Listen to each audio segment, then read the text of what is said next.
Ok. O conteúdo do nosso módulo hoje, né? Olá a todos, né?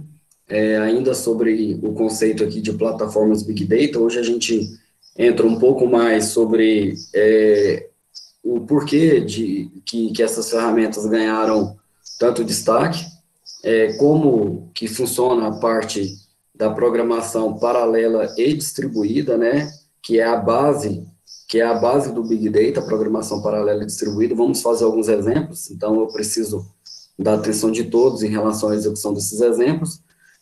Falaremos um pouco sobre controles de concorrência, threads, e depois entraremos aí ao final desse slide aqui em programação distribuída. Na verdade, não é bem ao final, né? Eu vou abrir uma parte para a gente fazer, para a gente programar durante a aula, e aí temos algumas etapas para podermos cumprir dentro dessa programação distribuída aqui. Lá na nossa plataforma do Google Classroom, tem duas atividades a serem feitas lá, que nós faremos juntos aqui durante a aula, e aí submetemos lá para poder ficar bem registrado o nosso trabalho, né? Então, esse é o conteúdo programático para esse módulo aqui, tranquilo?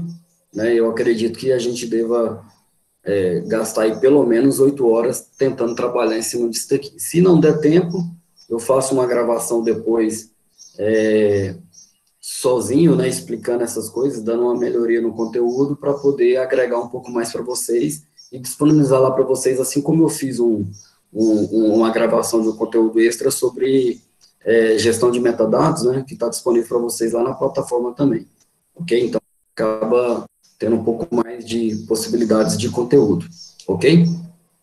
Dario, bom dia, estamos iniciando aqui, tá? Ô, Djalma, Sim. uma coisa rapidinho. Aquele arquivo que você mandou, naquela máquina que você mostrou ontem na rede lá, tem arquivo lá, porque se todo mundo for baixar do Mega lá, como o IP público é o mesmo, ele já, inclusive, excedeu o limite lá da transferência grátis. Aí não tem como na própria máquina lá do laboratório. Não, entendi. Lá na máquina lá na máquina do laboratório tem ele na máquina 77, você pode pegar pela rede, tá? Mas eu sugiro não pegar por lá, não. Deixa eu pegar um outro que eu compartilhei aqui. Eu vou te mandar um outro link também. Eu já imaginei que poderia dar esse problema. Deixa eu pegar aqui do Google, tá? Cadê o grupo? Machine Learning. Mestre, tenta aí, Francisco, por esse link aí do Google Drive, tá? Beleza, vou tentar aqui. Aí, esse link eu acho que não tem limites de fazer esses downloads, não sei. Mas não tem tanta pressa não, tá? A gente vai trabalhando em cima desse assunto aqui. A gente está só antecipando para não fazer todo mundo de uma vez depois. Aí eu já vou agradecendo a quem já tiver um conhecimento prévio disso daí, poder já ir executando essa máquina virtual seria legal, ok?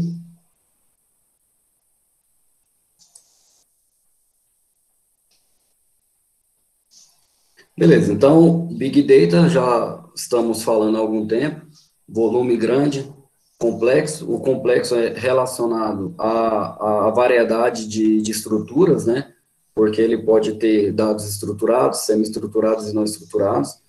Temos aí um volume de dados sendo trafegado pela internet muito grande, com o advento aí de IoT e de melhoria de infraestrutura, nós percebemos que esse volume de dados está cada vez maior, então são bons cenários para trabalhar com e-commerce, para trabalhar com dados de governo, para trabalhar com banks, healthcare, transporte, né? O governo é obrigado a disponibilizar algumas situações de transparência, né? Então, existem algumas bases de dados públicos para a gente trabalhar em cima desse cara do governo. Existem até cenários onde empresas investem em publicar e deixar mais tratado esses dados. Por exemplo, o Databricks. O Databricks, eles possuem lá alguns dados que você possa estar fazendo os seus trabalhos e treinando a sua rede neural ou fazendo algum concurso ali de competição em relação a melhor algoritmo e por aí vai. Então, a ideia nossa é trabalhar com esse volume de dados de maneira mais rápida e eficiente. E aí, para isso, nós precisamos chegar numa situação de como programar isso e por que programar dessa forma, né? Então, nós temos aí um cenário de grande volume de dados, de grande variedade, de grande velocidade, de grande veracidade e volumes, né, para entrega de valores. Então, esses 5 Vs aqui é o que a gente associa ao Big Data, né, e aí a gente percebe que veracidade e velocidade é algo que já é inerente a essa situação, e mais para frente esses 5 Vs serão reduzidos aí a 3 vezes, né? Variedade, volume e valor, ok?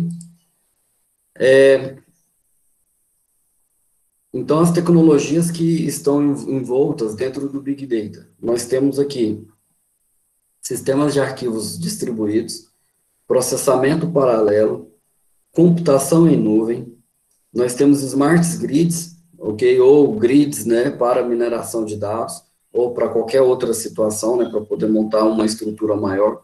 Redes de alta velocidade, ok?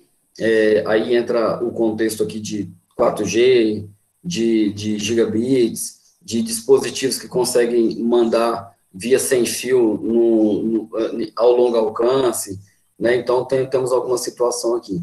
Sistema de armazenamento escaláveis, né? Então, são softwares que nós podemos armazenar ele. À medida que ele vai enchendo, você vai aumentando esse disco, então você vai escalando ele, você vai aumentando ele à medida da necessidade. Existe um paradigma de programação muito específico em cima disso daqui, então a gente tem que entender que você está programando aqui para dispositivos paralelo e distribuído, então, se você não tem o domínio, se você não sabe por que paralelizar e qual parte do seu código deve ser paralelizado, então você pode incorrer aí em alguns erros, né, de tratamento de dados com Big Data, né? Então, é por isso que a gente precisa passar por essas etapas aí, para que quem não tem a noção do porquê disso esteja na mesma página para a gente trabalhar, né? Quando chegar lá na parte de Spark, quando a gente chegar lá no cenário mais elaborado, né? Utilizando alguma ferramenta, algum framework que já traz algumas coisas para a gente já prontas, né? E o Big Data também envolve tecnologias de Machine Learning, né? Inteligência artificial está bombando, quando você consegue juntar esses dois mundos, Big Data e inteligência artificial, você vê que você consegue agregar e gerar esses insights, gerar uma maior entrega de valor, ok? Então, esses daqui são as tecnologias envolvidas em Big Data. Qualquer situação dessas daqui, se você quiser tratar ela de maneira pontualmente, né, você consegue ter vários materiais, vários cenários para cada um desses caras que estão listados aqui. Então, sistema de arquivos distribuído, HDFS, é algo que vai ser comum para a gente, tá? Qual que é o sistema de arquivo? Como é que a gente trabalha? Primeiro, a gente tem que distribuir o dado, né, em uma plataforma que aceite trabalhar com programação distribuída, paralela e distribuída. O mesmo ocorre para a parte do armazenamento e para essa paradigma de programação envolvendo aqui, então, o Big Data. Tudo isso é incrível, né? E nós podemos usar como? Primeiro, a gente precisa ir por partes, contextualizar e colocar todo mundo na mesma página para que depois a gente não tenha problemas em cima do mau uso da ferramenta ou que a gente não fique frustrado em relação à capacidade do que essas ferramentas possam nos entregar aqui, ok? Então, iniciando a parte nossa de contextualização, nós precisamos passar em cima da parte de programação concorrente.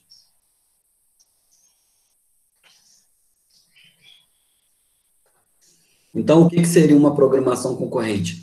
Existe um conjunto de programas, né, de softwares, que necessariamente eles estão numa ordem aí de sequência, né, eles têm que ser executados através de partes, através de obedecendo à estrutura de algoritmo do qual ela foi produzida. E aí, nós precisamos fazer com que essa estrutura que está sendo feita por parte dentro do algoritmo, ok? Mas que existem vários programas a serem executados, que a gente consiga dar recurso computacional para que todos esses programas consigam ser executados, se, e de preferência, se conseguirmos, de maneira aí paralela, ou seja, ao mesmo tempo, ok? Então, a programação concorrente, né, a programação paralela, ela induz a você concorrer por recursos, por isso que o nome vem de concorrente, né? Esse concorrente aí é de concorrência a recurso. Então, esses programas, eles vão estar concorrendo por recursos de CPU, né, de cores, de threads e etc., né, threads de CPU, threads lógicas, né, e também a respeito de como ser armazenado na memória. Então, o paralelismo é quando eu consigo fazer esse processamento que seria sequencial, ao mesmo tempo e com vários programas e talvez executado aí em mais de uma máquina, ok?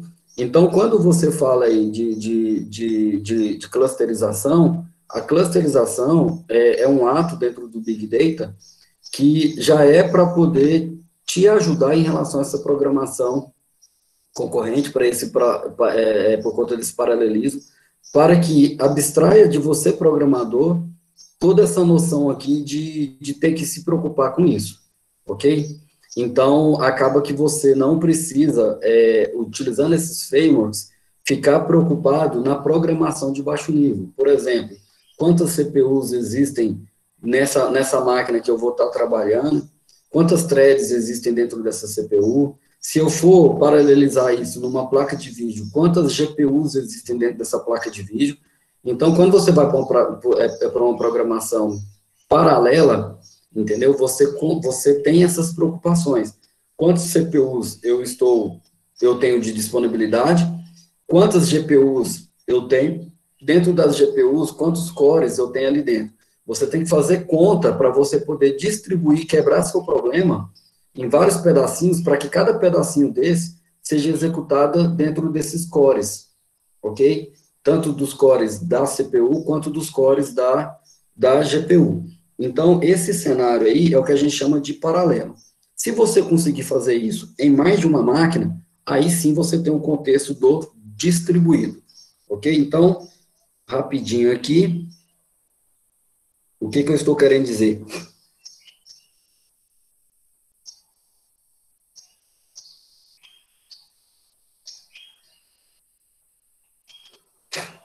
Como que funciona? Você tem um programa,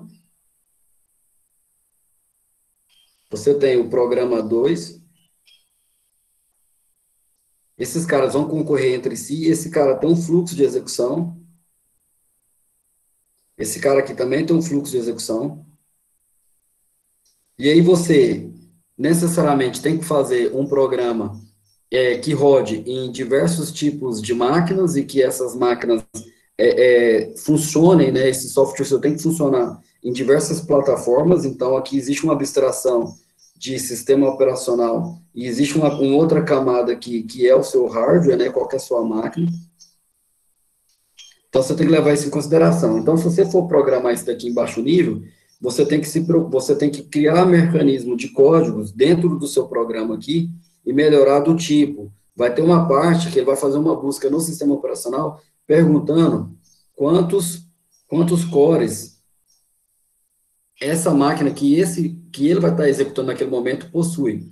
Então, vamos supor que o sistema operacional devolve para ele falando o seguinte: olha, essa máquina aqui ela possui 4 cores, 4 núcleos, entendeu? Da mesma forma, esse programa também vai estar concorrendo dentro desses quatro núcleos. Se você trocar a máquina, trocar o sistema operacional, esse número aqui ele muda dinamicamente, ok? Então, a partir desse momento, você vai conseguir pegar o seu volume de dados aqui, ok? E dividir o processamento dele em pelo menos 4 partes. Então, se você dividir em 4 partes, cada parte dessa pode ser paralelizada em um core. Mas se esse problema seu for muito grande e você não puder dividir apenas em 4 partes, tiver que dividir aqui em 8 partes, então você vai ver que já vai haver uma concorrência. Vai ter uma CPU vai estar ocupada, processando alguma situação, e após ele terminar de processar, ele vai processar a segunda parte.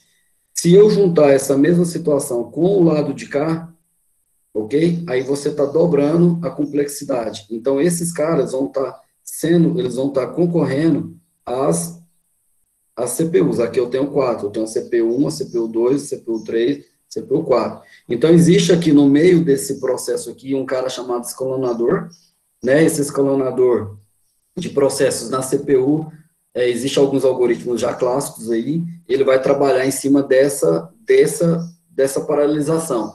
E é óbvio que você, como programador, né, pode programar e melhorar no seu código essa estrutura. É isso que a gente espera dessas ferramentas de Big Data, que já faça isso daqui para a gente, do qual a gente não tem que programar em baixo nível, do qual a gente não tem que fazer e ficar preocupando com isso daqui. Porque quando a gente vai para a programação na GPU, aí é um pouco mais embaixo o problema, porque nem todas as bibliotecas, nem todos os frameworks vêm nativamente com a possibilidade de paralelizar esse código aqui na GPU. Entendeu? Então, por exemplo, quando você vai para uma linguagem de programação Java, você tem que fazer isso daqui. Ou então achar uma biblioteca do qual faça isso para você. Quando você vai para uma programação, por exemplo, em Python, existe já naturalmente, nos frameworks que trabalham com isso daqui, essa possibilidade de paralelizar. Mas, até um tempo atrás, você também tinha que fazer isso. Você tinha que fazer essa configuração.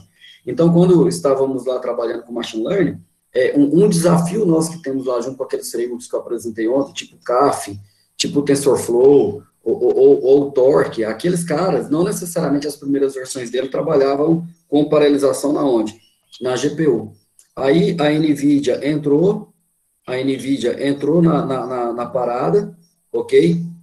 E começou a construir placas de vídeos que tem já nativamente a possibilidade de gerar do lado de cá alguns encaixes, ok? Que o seu programa pode vir aqui e encaixar aqui dentro, ó, certinho, e tudo isso daqui quem vai construir já vai vir nativamente no core da placa de vídeo. Aí, para isso, você tem que baixar o NVCC da NVIDIA e uma biblioteca chamada CUDA, que é para o processamento na placa de vídeo NVIDIA.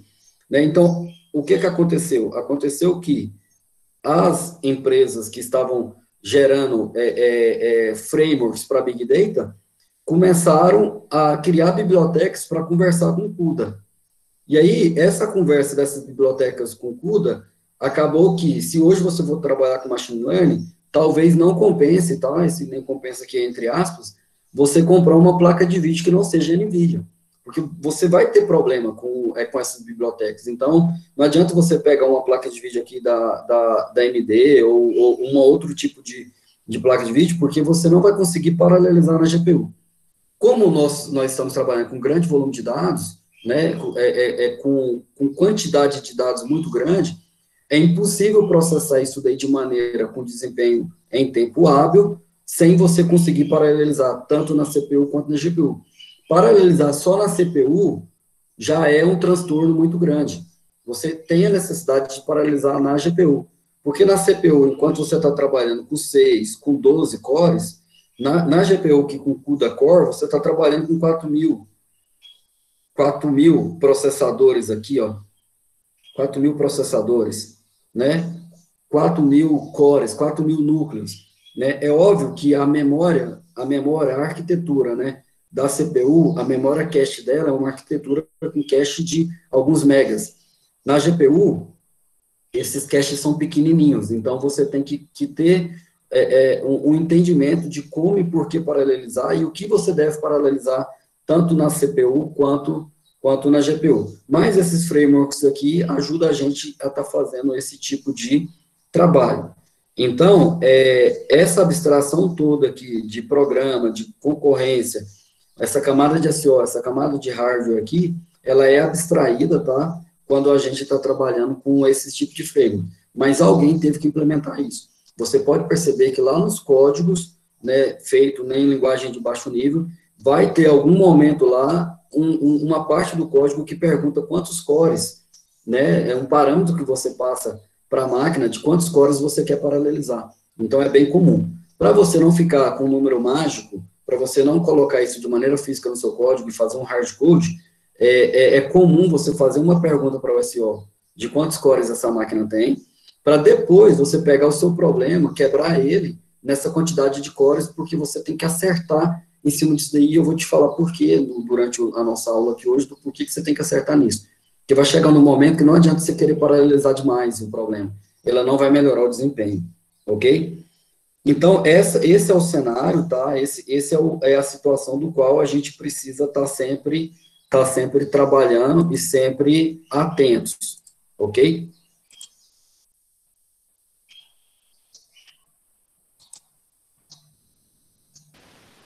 Professor, você pode fazer uma revisão rápida sobre esses três conceitos? Sim, tranquilo. Eu posso. Na verdade, mestre, durante o meu slide já vai ter exemplos disso, tá? Aí, se por acaso até passar pelos slides, eu não tiver respondido a sua dúvida, né? Aí você me recorde, que aí eu volto aqui e escrevo e a gente faz uma revisão mais direta, tá bom? É bem tranquilo. Ok. O que que acontece? O nosso problema, ok? Que eu estou tratando, o nosso programa, a nossa base de dados, ela tem que poder ser quebrado em diversas partes, porque se eu não puder quebrar, se eu não puder dividir isso daí, não tem por que eu paralelizar, entendeu? Então, vamos pensar uma situação. Você já viu aquela situação assim que você tem que fazer um serviço de casa, aí vamos supor, você tem que limpar a casa como um todo, e você está dentro de uma família aí, essa família são 3 pessoas que possam fazer esse trabalho, ok? Então, são 3 núcleos que tem que processar. O que é processar? Processar o cenário de limpar a casa. Então, uma pessoa pode limpar os banheiros, outra pessoa pode limpar, né, lavar a casa como um todo, e outra pessoa pode ficar com a parte de lavar as vasilhas e organizar a cozinha. Então, você percebe que você tem uma tarefa macro, que é organizar a casa, e você quebrou ela em 3 outros problemas, entendeu? Você dividiu esse problema maior em 3 outras partes, e essas 3 outras partes vão ser executadas simultaneamente por 3 processadores, por 3 cores. No final, você vai ter o benefício da casa estar limpa. Então, no final, alguém junta esses 3 problemas em um problema só, ok? E aí, o que vai acontecer? Você vai ter os banheiros limpos, a casa limpa e a cozinha limpa. Se por acaso você tiver apenas 2 cores e 3 problemas, ok? Um dos problemas vai ter que esperar finalizar o outro. Então, tem alguém limpando a casa, tem alguém lavando os banheiros. Então, a pia da cozinha vai estar cheia de vasilha suja, que só vai ser iniciada essa tarefa quando alguém terminar um desses 2 serviços. Então, quem terminar primeiro aqui, assume a tarefa de quê? De lavar as vasilhas. Se por acaso a tarefa de lavar vasilha terminou e for muito pesada para apenas o núcleo, você pode redividir essa tarefa, entendeu? Pegar o núcleo que está ocioso e pedir para ele ir enxugando as vasilhas enquanto alguém está lavando, entendeu? Então, você vai sempre trabalhando dessa forma para você ter o objetivo de não deixar a CPU ou a GPU ociosa, né, à medida que você tem trabalho a fazer. Esse seria uma analogia do porquê que você tem que quebrar o problema. Se você não tiver que quebrar o problema, o que vai acontecer? Esse problema seu não pode ser o quê? Paralelizável, ok? Não tem por que você paralelizar. Não tem por que você colocar dentro de um cluster Big Data. Para que eu vou subir 4 máquinas dentro de um cluster, sendo que o problema que eu tenho para poder resolver, eu posso resolver numa máquina local, e isso daí vai me dar um desempenho muito mais rápido do que eu perder um tempo quebrando o problema, perder um tempo distribuindo esse problema dentro dos meus clusters, depois perder um tempo, né, que que a gente chama aí de esses gaps, essas lacunas, perder um tempo fazendo um join, né, das respostas desses 4 problemas para depois unificar isso daí, né, dentro de um cenário único. Então, eu preciso ter essa situação, eu preciso estar sabendo, entendeu, que eu preciso estar trabalhando em cima desse aspecto, ok? Então, quando a gente está trabalhando lá na programação paralela e distribuída, esses problemas aí, eles são problemas clássicos e são problemas sérios, né? Então, vamos lá, você tem uma situação aí que você tem a memória do computador, essa memória, ela está cheia, ok? Porque todo o programa é carregado na memória, e aí você vai quebrar esse problema, sei lá, em 3 outras partes, e aí você tem apenas 2 CPUs para poder processar isso, ok? Você tem apenas 2 CPUs, ok, para poder processar isso. Você tem a CPU 1, a CPU 2. E aí você pega, então, e fala o seguinte, eu vou pegar esse problema, esse daqui eu vou mandar para a CPU 1, esse daqui eu vou mandar para a CPU 2, e esse daqui eu vou mandar para a GPU. Quando você chegar na GPU, em vez de ter 2 processadores, você tem essa quantidade aqui de processadores. Né? Então, assim, você percebe o volume. Depois que você fizer tudo isso, você vai ter um custo computacional de espera, entendeu? Certo? Você vai ter um tempo aqui, que esse tempo ele é medido, tá? Ok? Que a gente chama de tempo de acesso, para poder depois juntar o resultado do processamento da GPU,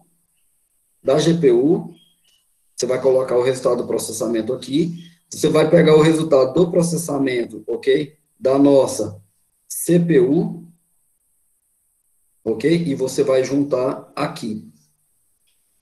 Depois que você juntar isso daqui, o resultado disso você vai devolver para a memória, ok? Então, você vai devolver isso daqui, o resultado para a memória.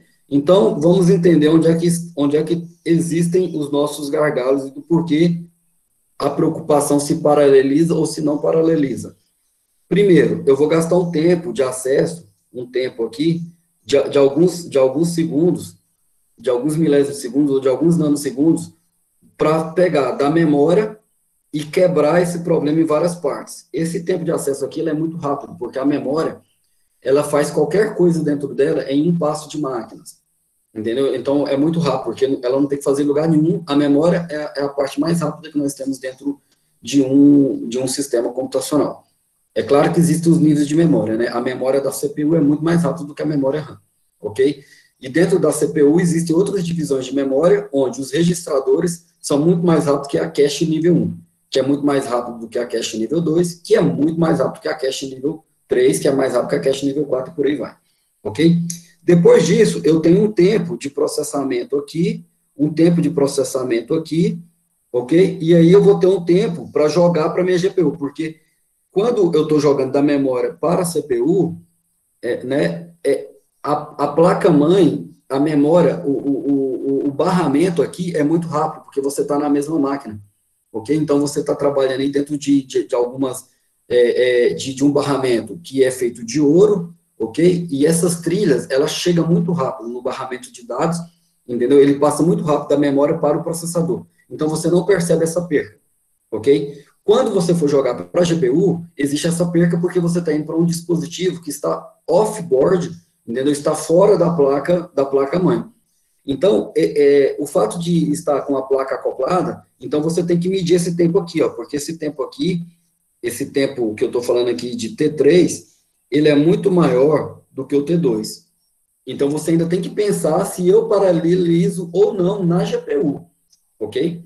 Beleza. Então, depois que eu faço isso, eu vou ter um tempo de resposta, porque aqui, ó, está indo o tempo, depois eu vou ter o tempo de trafegar esse dado para cá, depois eu vou ter o tempo de trafegar esse dado para cá, ok? Depois eu tenho o tempo de juntar o resultado desse processamento, depois o tempo para poder jogar de volta isso daqui na memória.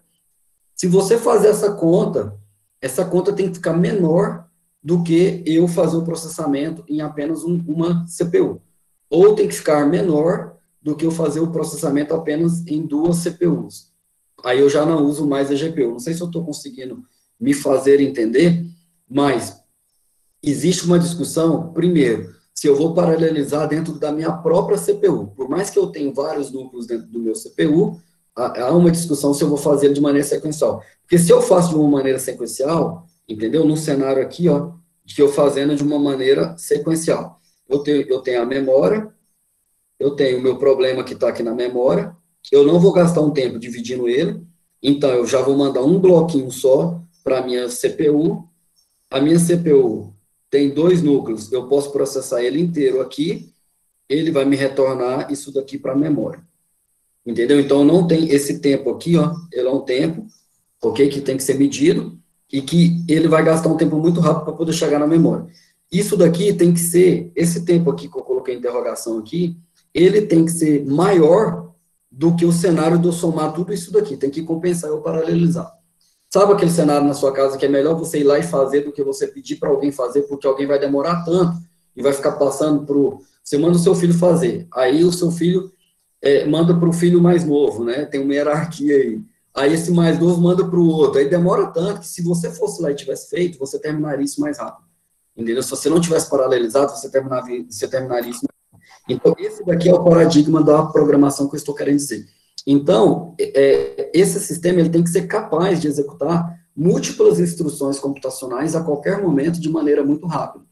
E aí eu tenho que resolver isso em um tempo muito mais rápido do que apenas em uma CPU. Isso daqui está lá. Então, o problema tem que ser quebrável, eu tenho que quebrar ele em diversas partes, tem que ser capaz de ser executado em diversas partes da CPU ou da GPU, né? Então, eu estou aumentando aqui no slide, não está falando nada de GPU, mas eu já estou antecipando para vocês. Tem que se preocupar com a GPU.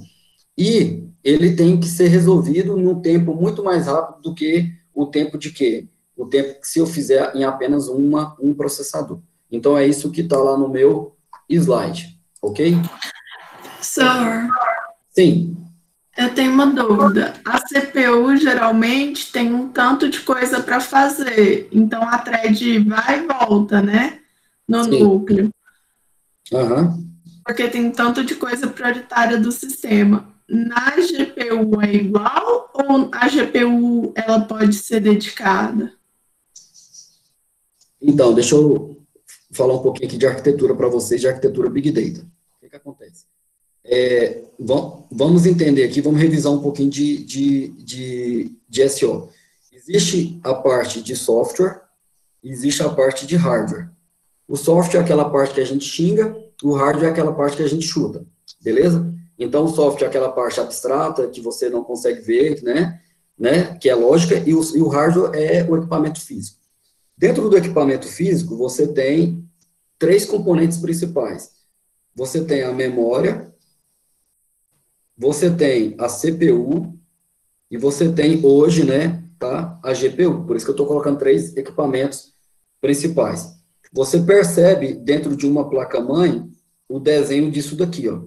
Existe um local aqui que é para você colocar a CPU, existe uma placa off-board aqui para você colocar outras placas, tá? Uma placa de rede, uma placa Wi-Fi, sei lá o que você quiser, mas aqui existe um PCI Express aqui em algumas versões, que você pode vir aqui, comprar uma placa de vídeo e acoplar aqui, ó, uma GPU, uma placa de vídeo, igual você falou, dedicada. Se você não colocar uma placa de vídeo dedicada, você vai estar no cenário de uma placa de vídeo compartilhada, e aí o desempenho é péssimo para isso daqui que a gente está fazendo. Inclusive, a gente nem considera paralelizar nesse tipo de GPU. Na verdade, a gente nem conversa sobre isso. Se tiver que paralelizar na GPU, necessariamente tem que ser com a placa dedicada, e necessariamente não pode ser com qualquer placa dedicada. Existem algumas placas que ficam obsoletas, mesmo tendo 96 CUDA cores, igual eu tenho uma máquina aqui, que tem 512 CUDA cores. Essa, para mim, já não resolve mais, porque os softwares têm a sua evolução, né? Beleza. E aqui existe a memória.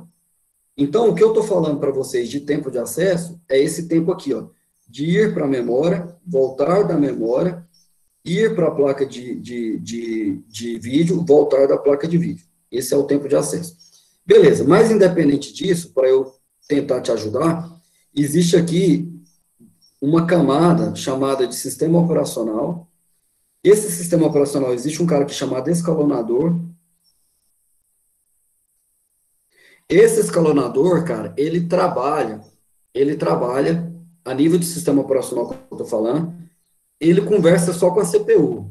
Se tiver que processar, se tiver que fazer qualquer coisa, entendeu? Ele vem aqui e conversa apenas com o CPU. Esse escalonador, ele é do sistema operacional, ele é do Windows, ele é do Linux, ele é do CentOS, ele é do Ubuntu Server, ele fala apenas com a CPU. Então, a sua CPU, nesse momento, ela está processando imagem, ela está processando vídeo, ela está processando áudio, ela está processando os programas da máquina, tudo comum, ok? Ela está processando vários aplicativos, então ela tem que dividir a atenção dela em tudo isso. E ela também tem que dividir a atenção dela em cima de uma outra camada aqui, ó, que são a camada de aplicativos, ok? Que são softwares que nós construímos, ok? Então, esse software que a gente constrói, ele também entra na concorrência da CPU. Então, o escalonador do processo fica a todo momento processando coisas que é do Windows, processando coisas que é da sua aplicação. Então, quando, nas suas palavras aí, Gabriel, o que eu estou querendo te dizer é que a CPU, além de estar preocupada em processar o que você está programando para ela, ela ainda tem que concorrer com todos os outros recursos de máquinas. Por isso que a programação ela é concorrente. Se você puder fazer com que esse app seja direcionado também para um processamento na GPU, você desonera a CPU e você vai ter uma garantia de processamento de recursos, porque a GPU está preocupada apenas em processar o vídeo. E para processar os recursos de vídeo, ela consegue fazer tranquilamente, entendeu? Com as mãos, com os pés nas costas. Aí o que nós estamos fazendo agora que a programação mudou? Nós estamos utilizando os outros 90% da placa de vídeo que fica ociosa, né, exceto quando você está executando um vídeo em 4K, etc., porque aí enche a GPU, mas 90% do tempo que a CPU está ociosa, que a GPU está ociosa, nós estamos utilizando essa fatia aqui, ó, para também processar as nossas coisas de software, entendeu? Então, essa camada entre o hardware e o software aqui, ele está sempre sendo concorrido. Então, o seu software, quando ele entra na CPU, ele processa um pedacinho, sai, entra coisa de sistema operacional, processa um pedacinho, sai, entra coisa de novo do seu programa, processa um pedacinho, sai. Só que ele faz tão rápido, mas tão rápido, numa unidade de medida, que nós, seres humanos, não conseguimos entender, e aí por isso que a gente coloca na unidade de medida de passo de máquina, que é feito lá em gigahertz, né? Em 1 gigahertz, né? Se o seu processador é 3.4 gigahertz, então você pega isso daqui, são 34 mil situações que ele consegue processar a cada hertz que ele gira dentro da máquina. Isso daí, se você dividir no tempo, em 1 nanosegundos, você não consegue chegar no número do tão rápido que é essa unidade de medida, entendeu? Então, te respondendo, a CPU, ela está o tempo todo processando diversos mecanismos e ela está o tempo todo sendo concorrente com outras partes também do sistema operacional, além da sua aplicação. Ela tem que atender. A GPU não, a GPU ela já está um pouco mais ociosa e a GPU não tem obrigação de atender nenhum processamento do sistema operacional, exceto se o sistema operacional já estiver paralelizando também na GPU. Aí o sistema operacional tem que ter toda essa inteligência que eu falei aqui, ó, de fazer esse cálculo, entendeu? De entender se compensa ou não o quê? Paralelizar. Então, o que eu estou querendo te dizer? Que, naturalmente, se você fazer um trabalho de rodar um vídeo, o seu sistema operacional vai delegar o fato de rodar um vídeo para a GPU, porque não é problema da CPU, ok? Agora, se você está rodando um processamento em cima de uma imagem, e o sistema operacional não sabe o que é aquilo ali, porque para ele é tudo dado, para ele é tudo processamento, aí você, como programadora, tem que habilitar a biblioteca que faça o processamento da GPU, porque a GPU consegue trabalhar com esses pixels de maneira muito mais eficiente do que a CPU. É aí onde é que o processamento ganha. Então, se eu processar esse grande volume de dados, de imagem, por exemplo, lá no Machine Learning, de visão computacional, na minha máquina aqui em casa, que é uma máquina que tem 4 CPUs, tem 16 GB de memória, e eu coloquei esses 16 GB de memória, assim quando lançou a placa-mãe com capacidade para 16 GB, então, um processamento de um algoritmo genético numa rede neural aqui, que comigo já gastou algo em torno de 24, 28 dias, quando eu faço um paralelismo nessa GPU minha fraquinha de 500 e poucos CUDA-cores, ele gastou algumas horas, tipo assim, 4 horas. Você sai de 16, 20, 24 dias para um processamento de 4 horas. Então, você tem um ganho, porque esse problema que eu estava tratando, é um problema que ele é quebrável, ele é paralelizável, então compensa demais, entendeu? Agora, tem situações que você mesmo tem que fazer, não dá para você delegar e não dá para você dividir, entendeu? Então, nessa situação é mais fácil você processar em cima de um único core, ok? Então, o que acontece? Existe um slide que eu vou mostrar aqui para vocês, que representa melhor isso que eu estou... Djalma, aqueles equipamentos que nós compramos lá na FATESG, como é que é a configuração deles, em termos de GPU? Pois é, mestre, olha só, que bacana a sua pergunta.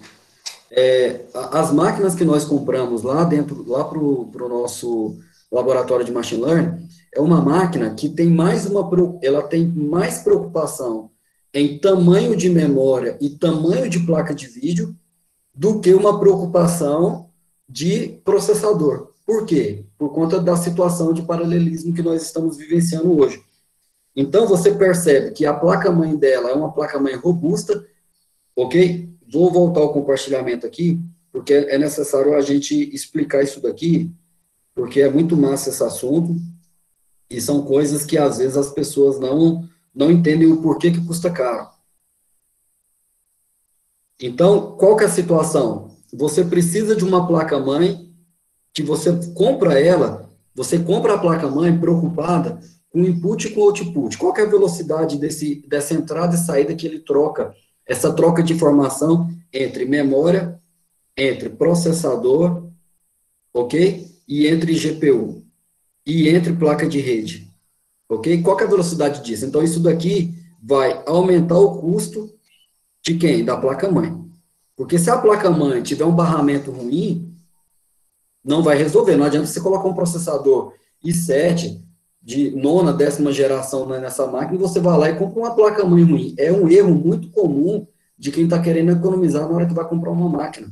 Entendeu? Ele compra o processador top, aí acha caro pagar R$ 1.600, R$ 1.800 no Intel, aí ele paga caro no processador e vai lá e economiza na onde? Na placa-mãe. Só que a placa-mãe, cara, ela é fator primordial para a gente ter desempenho, porque é nela que trafega os dados de um lado para o outro, entendeu? Ela é a nossa rodovia, ela é a nossa estrada. Não adianta nada você ter um carro, sei lá, um carro aí de 250 cavalos, e você querer colocar ele nas rodovias de Goiás, entendeu? Onde a velocidade é limitada a 110 km por hora, onde tem muito buraco, etc. A rodovia, essa limitação é a nossa placa-mãe.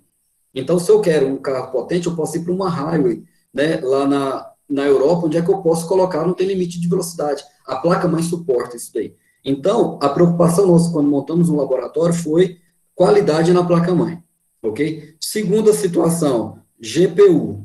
Nós compramos um GPU lá, que eu não sei exatamente quantos CUDA cores esse cara tem, mas são milhares, entendeu? Tipo assim, 20 mil CUDA cores, 40 mil CUDA cores, é algo exorbitante, é algo onde uma placa de vídeo nos custou a preço de mercado, eu não sei quanto que saiu na licitação, porque o Senai é uma empresa que licita as coisas, né? Mas se eu tiver que comprar como pessoa física, é algo em torno de 13 mil reais. A placa de vídeo, ok?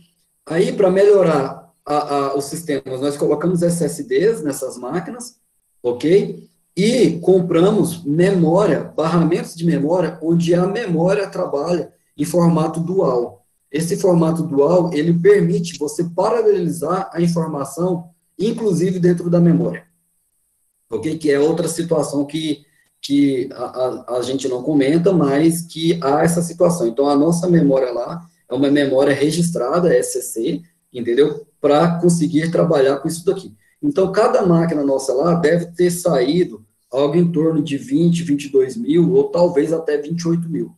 É uma máquina preocupada com input e output. Essa máquina, ela é preocupada para processamento. Você tem uma outra máquina custando esse custo, onde a preocupação dela é armazenamento. Então, quando você vai comprar esses servidores, você tem que saber qual que é o servidor que você está alugando, você tem que saber qual que é o servidor que você está comprando. Então, o nosso laboratório, que ainda não está pronto, é por isso que eu não posso colocar essa máquina nessa rede de energia que nós temos. Então, você gasta aí, sei lá, 350 mil com o laboratório, e você compra apenas 16 ou 18 computadores, não sei quantos computadores chegaram. né, 350 mil você gasta, coloca 18 computadores, e você vai lá e coloca numa energia que toda hora fica caindo, nessa qualidade que nós temos, não pode, né? Então, aí tivemos que fazer outro investimento na infraestrutura, né, elétrica, com no-breaks, bateria, cabo, né, até o cabo da fiação tivemos que trocar, né, porque não suporta, né, e aí é onde deu uma atrasada por conta do Covid, a gente não conseguiu a liberação do laboratório ainda. Mas para vocês terem uma ideia do que eu estou falando, um computador só desse laboratório consegue atender essa disciplina nossa aqui inteira, a nível de processamento. Um computador. Hoje eu estou com um laboratório te dando 20 máquinas, 30 máquinas, para a gente conseguir trabalhar cada computador para uma pessoa, que é aquela configuração de ontem que eu mostrei para vocês. Um i7 com 8 GB de RAM, com SSD, com uma placa de vídeo boa, né, de 8ª geração, no caso lá, do laboratório 107. Ok? Então, esse é o cenário do laboratório Big Data que está sendo montado na nossa estrutura lá. Isso vai ser muito bom quando você quiser levar algum projeto, quiser processar um grande volume de dados lá, ou se der tudo certo na nossa aula de Machine Learning, né, você processar um grande volume lá, em vez de ficar esperando um dia todo para poder gerar um arquivo processado, um modelo, a gente pode fazer o processamento e trabalhar em cima do processamento lá.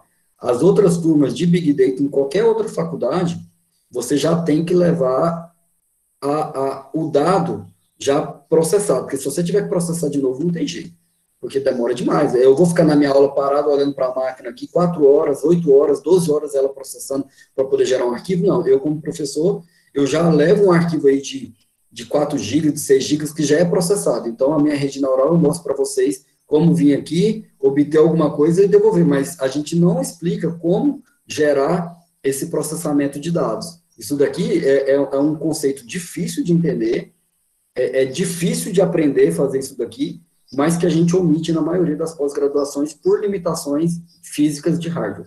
Eu espero que a gente não tenha esse problema, né, na nossa disciplina aqui, ok? Certo? Então, respondi? Tá tranquilo?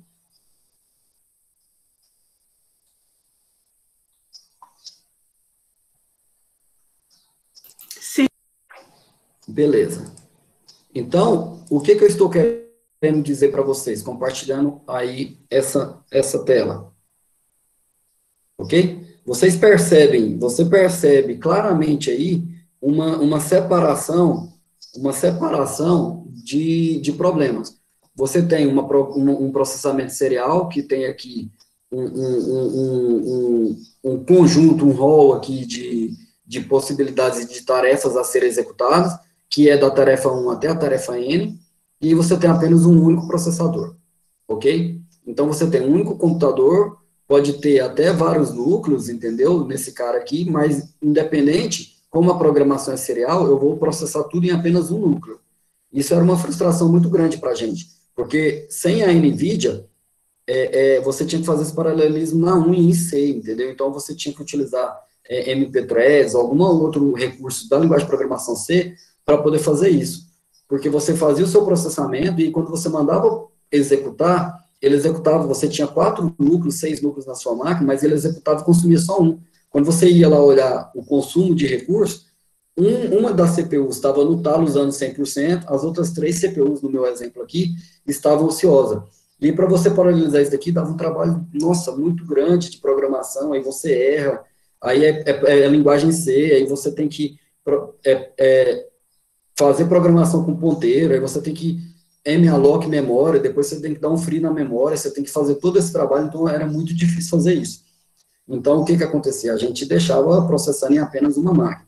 Com essas CPUs e com esses frameworks da NVIDIA, que é Big Data também, isso daí facilitou demais, porque eu faço meu programa e não me preocupo com isso. Ele sozinho habilita na GPU e ele sozinho distribui isso, inclusive, nas CPUs, ok? Então, não adianta eu ter aqui, ó, 4, 5, 8 processadores, se minha programação, ok? Se minha programação, ela é serial. Se meu problema é um problema que eu posso quebrar em múltiplas instâncias, em múltiplos roles aqui, entendeu? Em múltiplas instruções, e eu tenho vários processadores, então eu posso colocar esses processadores para processar de maneira o quê? Paralela. Então, nesse caso meu aqui, eu tenho uma máquina com 4 núcleos, ok? Eu vou olhar para o meu problema e vou dividir ele para ser processado. Parte do meu problema eu vou mandar para a CPU 0, parte para a CPU 1, parte para a CPU 2 e parte para a CPU 3. Entendeu? Então, eu tenho condições de pegar esse conjunto de tarefas aqui, de T1 até Tn, e dividir. T1, instrução 1 para o processador 1. T1, entendeu? Instrução 2 para o processador 2. T1, instrução 3 para o processador 3. T1, instrução 4 para o processador 4. Aí eu faço para a próxima. Entendeu? Então, tudo isso daqui é processado ao mesmo tempo. Ok? Então, isso daqui é muito importante que a gente esteja bem ciente. Ok? E aí, por que eu estou falando isso para vocês? Porque existe na ciência da computação, existe uma limitação no nosso modelo computacional de hoje. A nossa arquitetura, ela é da evolução lá de Babbage, passou por alguns caras, e aí chegou, entendeu? Passou por Turing, né? E chegou num cara chamado von Neumann, né? Esse cara, von Neumann, com tudo que veio para trás, ele definiu um modelo arquitetural de máquina, que é, até hoje, utilizado em todos esses computadores nossos.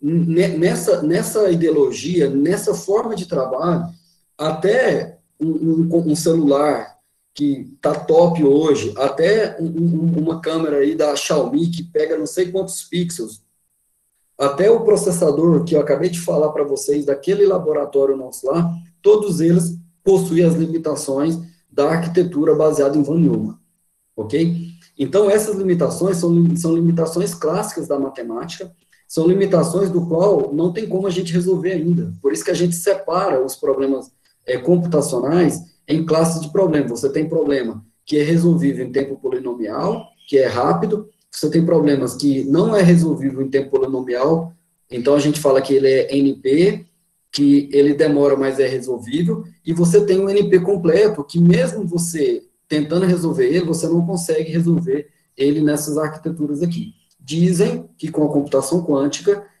parte desses problemas serão resolvidos e, obviamente, vão surgir novos paradigmas aí, novos conceitos, novos problemas a serem resolvíveis. E aí existe um cara chamado Flynn, que lá em 1970, 74, eu não me lembro exatamente o ano, ele construiu uma taxonomia, entendeu? Uma forma de trabalhar que todos os frameworks, quando você vai gerar um framework, quando você vai gerar um programa que outras pessoas vão utilizar, né, uma API, alguma coisa nesse sentido, você tem que ter um conhecimento científico de olhar para isso daqui e saber das limitações. Você tem que programar esse framework seu em cima de algum desses contextos aí, ó. Entendeu? Então, acontece que, se seu framework não for trabalhar em cima de todos esses contextos, você tem que deixar claro na documentação de qual contexto de máquina o seu framework vai estar trabalhando.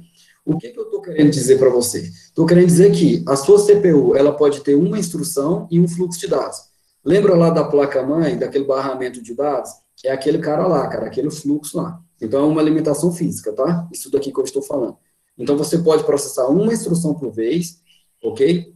E uma instrução por vez vai ser trafegado unariamente, ok? De maneira sequencial. Você tem uma situação que é onde você tem esse single instrução aqui, apenas uma instrução, mas o meu barramento da minha placa-mãe permite eu mandar mais de um. Então, você tem a impressão de paralelismo, mas essa impressão, ela é falsa, tá? Ela é uma falsa impressão, mas você vai ter uma melhoria de desempenho, porque você pode mandar mais de um processo, né? Porque o barramento, a estrada, permite você estar trabalhando dessa forma.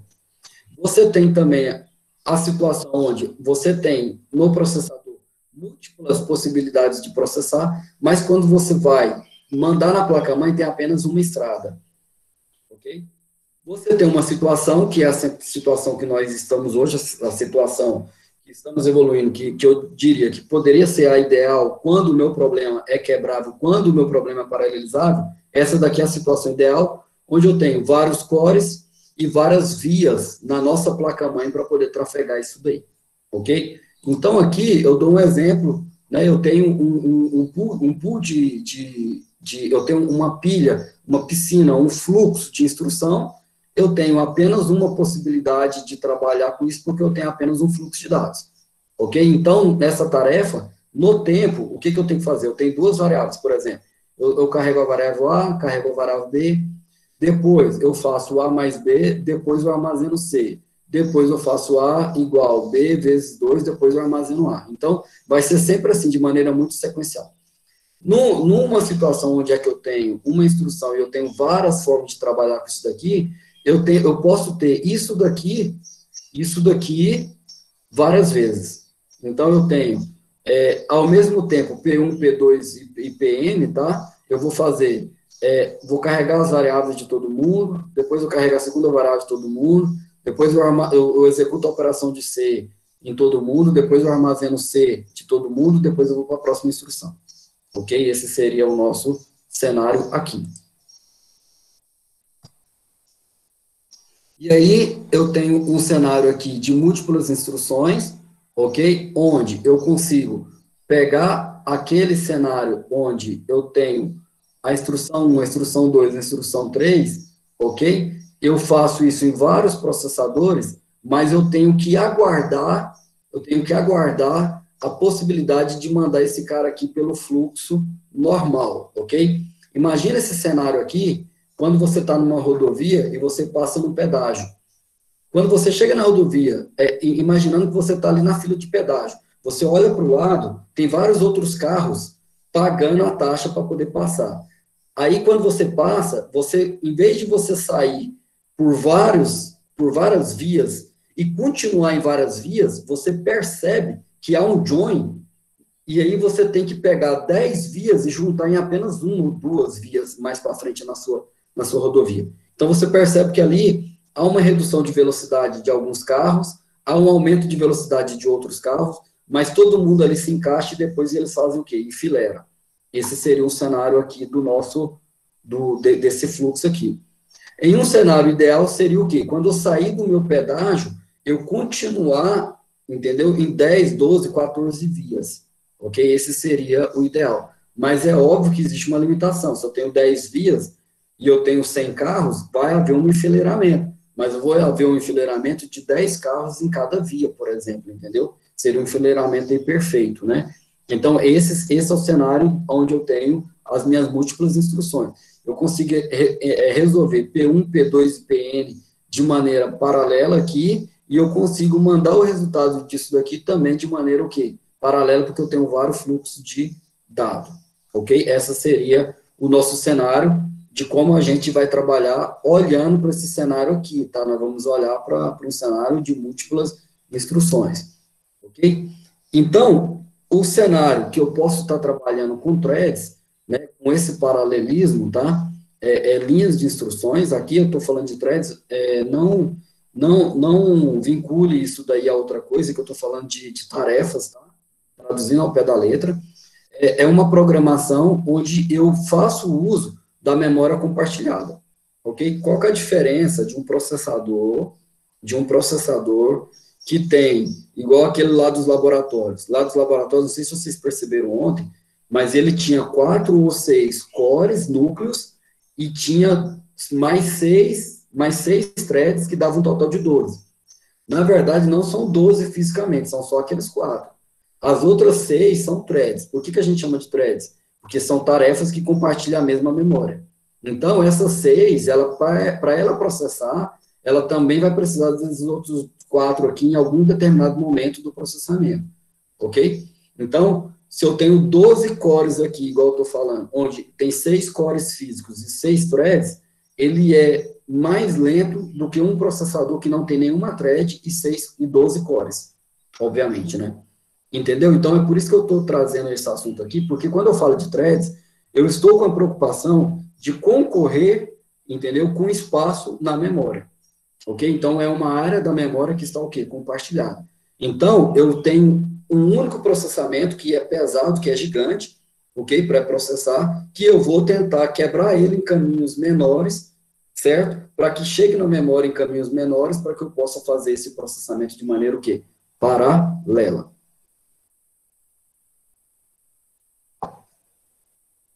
Beleza, então por que eu vou dar o exemplo aqui em Java? Porque quando a gente for para o Spark, o Spark foi construído em cima do Java. Então existe lá uma IDE, né, existe uma linguagem de programação lá chamada Scala, e essa Scala ela vai ter uma sintaxe muito próxima do Java. Mas aqui é só como exemplo, tá? É só para exemplificar, porque Java já é naturalmente multithread, então fica mais fácil de eu mostrar para vocês as limitações, entendeu? Então, na verdade, que quando eu estou fazendo o uso do Java aqui, é justamente para mostrar para vocês que nem tudo são flores, né? Que existe outras... isso daqui vai validar a hipótese, entendeu? De que é melhor, com esse tipo de processamento aqui, eu trabalhar com R, com Julia, com Python, com outro tipo de cenário, mas que também é possível fazer isso daqui em Java, obviamente. Beleza, então, olha só, em Java existe o conceito lá de threads. Esse conceito de threads, ele está dentro do pacote padrão do Java, então você não precisa trazer nenhuma biblioteca extra para dentro da sua IDE, tá? E aí a gente tem algumas formas de implementar a thread lá em Java, ok? Existem algumas formas, né? Isso daí cai muito no contexto de arquitetura de projeto. O arquiteto de software, às vezes, fica mais preocupado com qual dessas três formas a gente deve estar utilizando.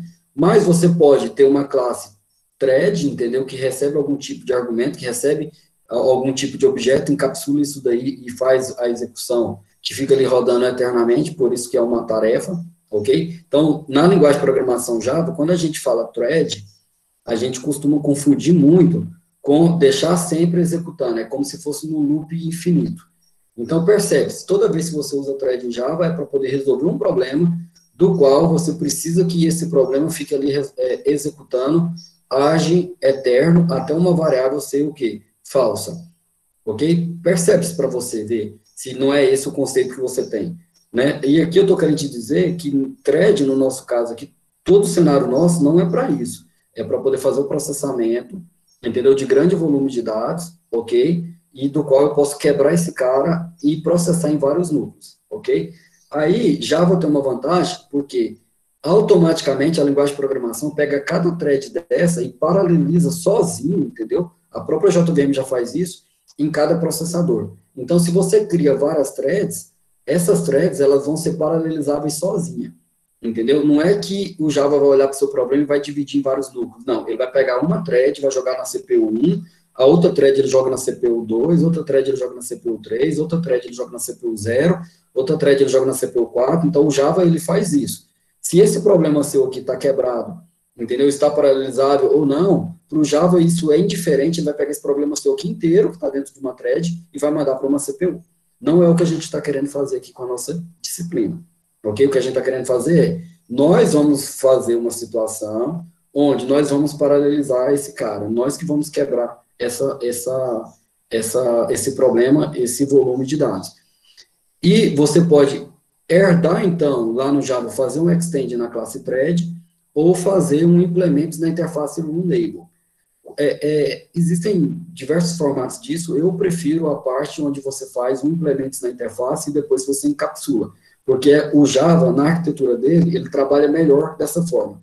Você percebe um ganho de desempenho, mesmo que seja pequenininho, quando você faz a implementação na interface runLabel. E a vantagem de implementar a interface é porque você não queima a sua ficha com extends, porque você pode fazer apenas uma herança por classe. Então, talvez você fez um extend no thread, e aí você perde a possibilidade de fazer um extend em outros tipos de negócio, outras classes suas dentro do Java ali. Então, o que nós orientamos quando estamos ministrando esse tipo de aula é fazer a implementação em cima da interface, por conta desses probleminhas, ok? Então, eu posso fazer isso daí, num determinado momento eu vou chamar o método run, dentro da programação, e do lado de fora eu dou o start nesse cara, e aí ele começa a processar. Quando eu dou start, ele chama o método run da thread e começa a executar ali, de maneira, né, no loop infinito ali, ok? Então, vamos fazer um exemplo bem tranquilo, tá? Que você pode escolher qualquer uma das duas, ok? Você pode estender de thread ou você pode implementar runLabel, tanto faz. Se você por acaso fazer os dois dentro do seu Java aí, você vai perceber que vai dar um erro na classe programa aqui, porque como eu estou colocando dentro do mesmo arquivo aqui, por exemplo, né, dentro do mesmo arquivo pode ter várias classes Java, mas pode ter apenas uma pública, né, que seria essa daqui. Como já vai existir a classe programa, ele vai acusar um erro. Então, o que você pode fazer? Renomear esse cara aqui para um outro nome, ok? Renomeia o construtor, certo? E na hora de você fazer aqui uma invocação daquele objeto lá, você também vai ter que renomear aqui, ó, ok? Então, o que que eu fiz? Eu digitei isso daí para vocês, porque ali na imagem está certo? Quem quiser digitar, fique à vontade para poder praticar. E aí eu subi isso aqui dentro do material de apoio, certo? Se você vier aqui, né, qual que é o nome daquela classe que eu tô, uai, eu acho que eu não subi ela, hein, cara? Ah, subi sim. Aqui, ó, o nome da classe lá no material de apoio, né, é teste, programa, né, programa teste, ok? Você pode baixar esse cara aqui, ó, do Java, teste thread 1, certo? Que você pode copiar e colar, então você pode vir aqui e fazer a execução.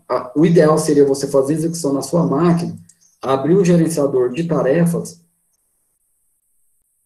ok? Colocar lá na CPU e você vê ele executando aqui nos mais diversos núcleos que você tem. Como minha máquina aqui é uma máquina ruim, é um notebook com economia de energia, né, por isso que tem esse U aqui, ó, ok? No meu core aqui, então minha máquina sempre vai estar oscilando muito, mas quando eu mandar rodar esse código, ele vai colocar essa informação aqui, ó, lá no talo. Você vai ver que os processadores vão ser ocupados, certo? E aí eu gostaria que vocês executassem esse código, né, o teste thread 1, e aí se você quiser executar os dois, você pode, por isso que eu renomei teste thread 2, e aí eu mudei o nome aqui, ó, coloquei programa with enable, tá? E aqui eu melhorei, né, e fiz a herança disso daqui. Inclusive, até no meu código aqui eu herdei errado, ó, tá? Aqui deveria ser programa, né, with enable, programa with enable, thread, é porque eu acabei digitando isso daqui. E aí vocês, vou abrir aqui para vocês poderem executar na máquina de vocês. Vocês podem utilizar qualquer IDE Java, tá? Certinho? Quem não quiser fazer o uso da IDE Java, pode fazer a execução aqui no online, executar Java online. Se você pesquisar isso daqui, existe alguns complementos que você põe no navegador que você pode executar código Java, ok? Por exemplo, no Chrome tem até um complemento para o Eclipse para dentro do Chrome aqui. Eu acabei retirando aqui, tá? Mas existe a possibilidade, né, de você testar o seu código online. Eu até esqueci o nome, né? Google Code Playground, né? A Google acabou de lançar esses caras aqui. E aí você tem a possibilidade de trabalhar aqui com o Java. Ok? Então, vamos ver aqui. CodePad, algumas linguagens você encontrará aqui. Deixa eu pegar uma que tem Java, esse Ideone aqui.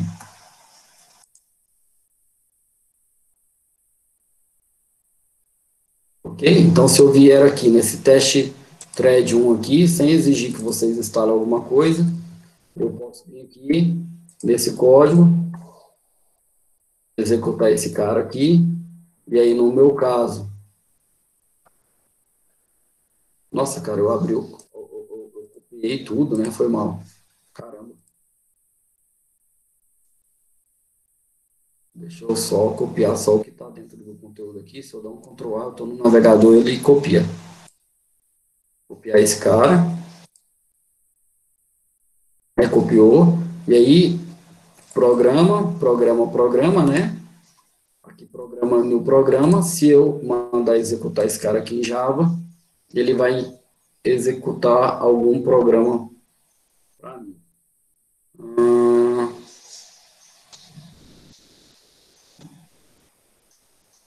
que eu não sei por que está dando esse erro, mas eu vou abrir para vocês. Pode rodar no Eclipse também, não pode, João? Pode, ideal seria rodar no Eclipse, que aí você consegue localmente fazer esse trabalho. Só que eu não sei se todo mundo tem o Eclipse ou o NetBeans instalado, alguma coisa nessa situação. Por isso que eu estou mostrando que tem como fazer essa execução aqui, essa execução online.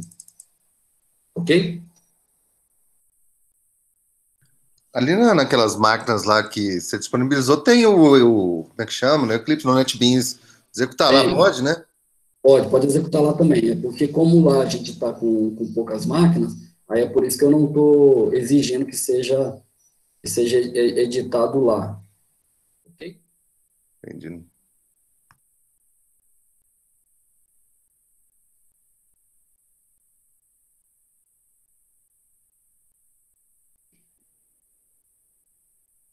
Cara, aqui ele não está deixando eu fazer com dois. Já. Sim. É porque ele está identificando que o nome do arquivo é programa. E a classe teste thread 1 está pública. A única classe pública dentro de um arquivo Java tem que ter o mesmo nome do arquivo, senão ele não vai compilar. Olha ele tá dando. Porque o que acontece? Nesse cara aqui, eu não sei como quebrar esse cara em dois. Se você fizer o código no seu Java aí, ele tem que chamar test thread, tá? Mas ele deve ter pego a primeira classe que você colocou lá em cima e dado o nome do arquivo para essa classe, né?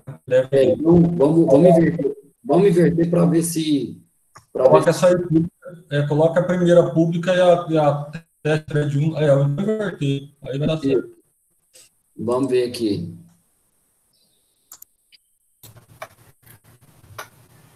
Não invertou. Aqui eu não sei como fazer dois códigos, entendeu? Mas enfim, eu, no meu caso aqui, eu vou mudar o cenário, tá? Vocês podem fazer a execução aí e me fala qual que foi o resultado, beleza? É uma pergunta que eu vou fazer para vocês agorinha, tá bom? Professor, acredite se quiser. No exemplo da thread 1, a primeira interação teve paralelismo em 1, só a segunda e a terceira. Sério, cara? Foi. Porque depende muito do uso do recurso da sua máquina no momento, entendeu? Achei incrível, pela primeira vez isso me acontece. Todos esses anos nessa indústria vital, isso nunca me aconteceu antes. Entendi. Deixa eu ver se eu tenho um Eclipse aqui também, porque eu posso mostrar para vocês. Eu acho que nessa máquina... Nessa máquina ontem eu andei mexendo nela, cara. Certinho. Quando terminou o zero, programa zero, valor 99, começou o 1, aí sim começou o 2. Entendi. Isso daí que você está falando é justamente o que eu estou querendo trazer para vocês. É esse problema aí.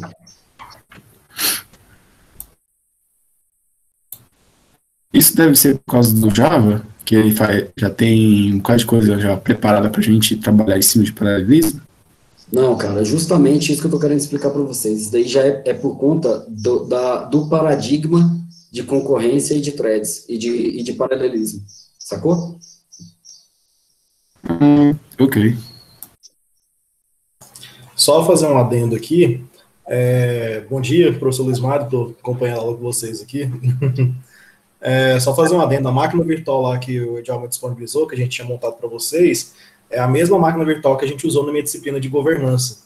Então, quem já tivesse ela na máquina lá e já estivesse acessando por ela também tem o Java e tem o Eclipse nela lá. Então, quem quiser executar o código pela máquina virtual, tá toda pronta lá também o ambiente. Eu evitei de falar isso nessa aula agora, Luiz Mário, porque a gente, no laboratório lá, quando eu estava fazendo as configurações, tinha quase 30 máquinas, entendeu? E aí ontem só apareceu 25, 26 máquinas. Aí acabou que eu tive problema, sabe? Em relação a isso. Aí eu estou pedindo a alguns alunos para poder rodar na máquina dele local. Mas quem quiser rodar lá no laboratório, fica à vontade também, tá? É o que o professor Luiz Mário tá indicando aí.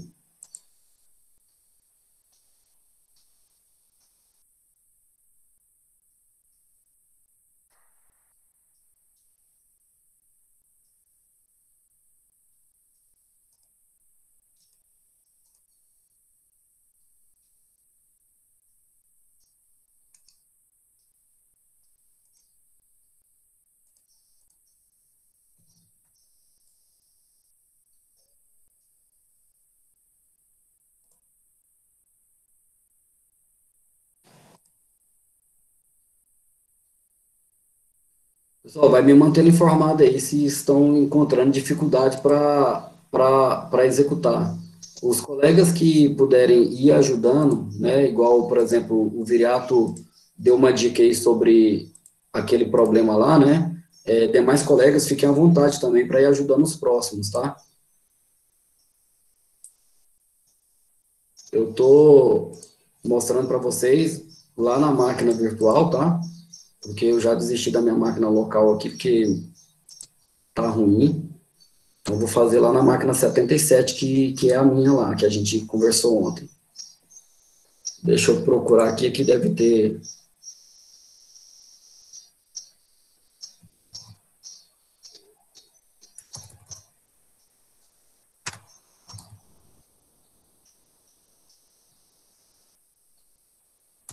Se não tiver, pode ter. Então, será que tem NetBeans? Tem NetBeans. Tem na área de trabalho ali, professor. Tem na área de trabalho? Ué, ali, ó. Lado ali do meu computador. Esse daqui você está falando, né? Isso. Ah, beleza. É esse daí que eu abri mesmo. Tá tranquilo. Muito bom.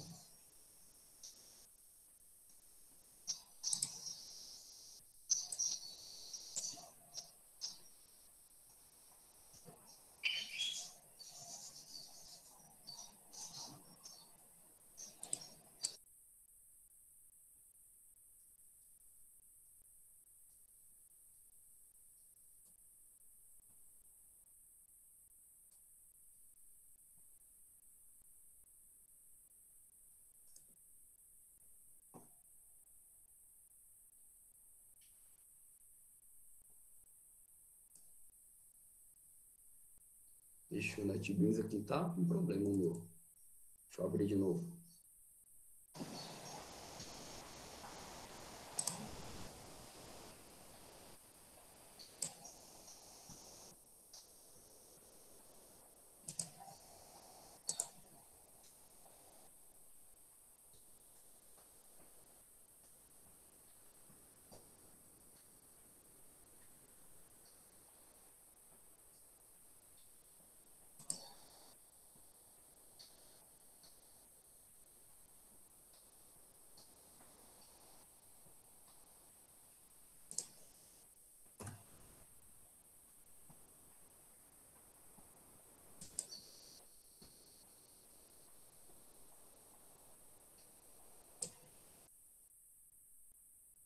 Não sei se ele deixa fazer isso.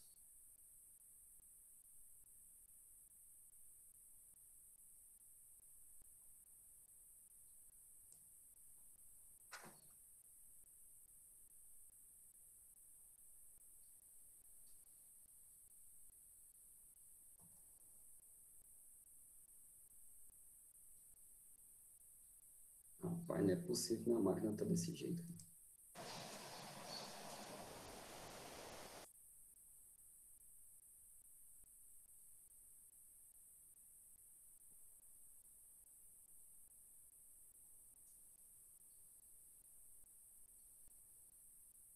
Ah, lembrei, cara, porque eu tô com a máquina virtual aberta aqui também.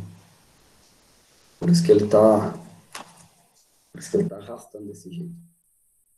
Faz sentido.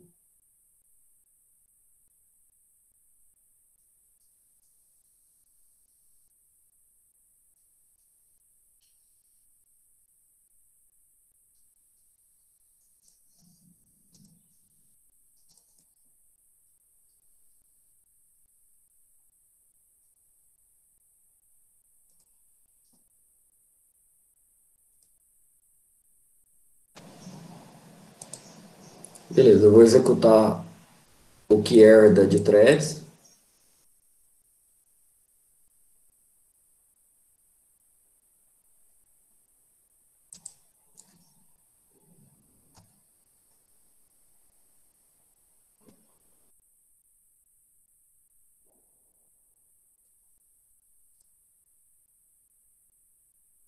Então é muito rápido, né?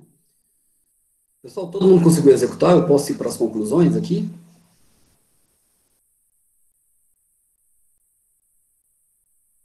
Bom, consegui executar todos os códigos aqui. O de sorte também. Ah, tá, o distort, agora nós vamos voltar nele, tá? Deixa eu só ver aqui com vocês se tem alguma mensagem no chat. Acabei que eu fiquei... Beleza. Então, deixa eu fechar esses caras. Existe um editor online melhor do que esse que eu abri, tá? Porque eu não estou lembrando o nome aqui, que ele faz algumas coisas a mais aí. Beleza, então, qual que é o cenário meu aqui que eu estou querendo mostrar para vocês? Não é o cenário de olhar nesse momento para o paralelismo, entendeu?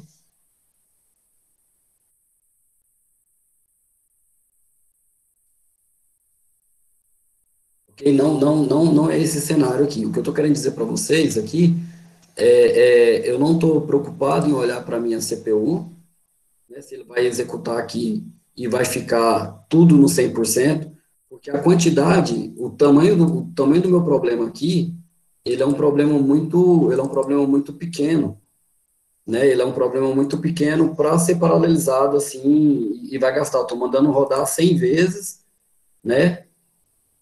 Para cada thread que eu criar aqui. Aqui eu criei apenas 3 threads, então 100 vezes a cada 3 threads aqui, você vai ver que rapidão ele vai executar.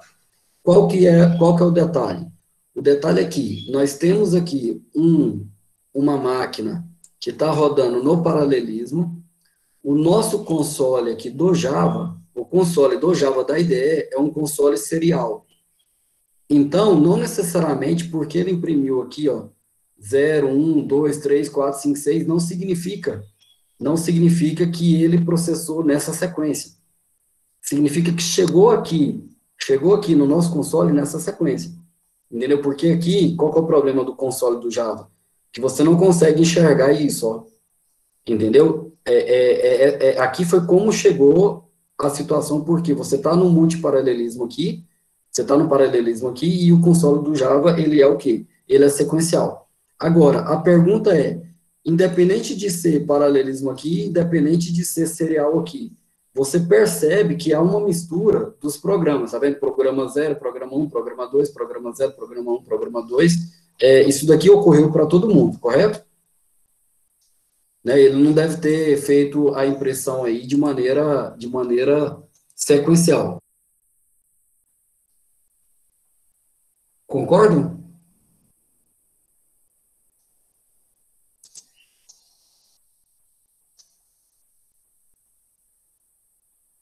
Ok? Agora, o que acontece? Nós podemos começar a brincar nesses cenários aqui. Vamos pegar essa máquina minha aqui.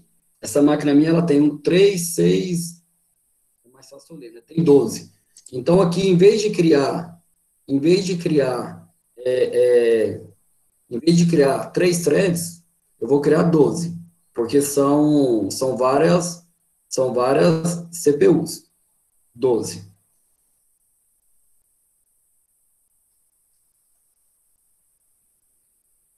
E aqui eu vou aumentar de 100 para 1000. Então, eu estou tentando aumentar o problema, vou aumentar aqui então para 10.000, aqui tem 12. Por quê? Porque o meu Windows, ele está me enganando, ok? Está falando que eu tenho 12 CPUs, onde, na verdade, não são 12 CPUs, são 12 processadores lógicos, mas físicos eu tenho apenas 6, aquilo que eu estava explicando para vocês das threads, né? Então, eu tenho 6 outras threads que estão compartilhando a mesma memória do núcleo. Então, eu tenho um processador físico com uma memória física que compartilha com uma thread, ok? De maneira lógica. Então, por isso que dá a impressão que eu tenho 12, mas, na verdade, isso daqui é enganação, entendeu?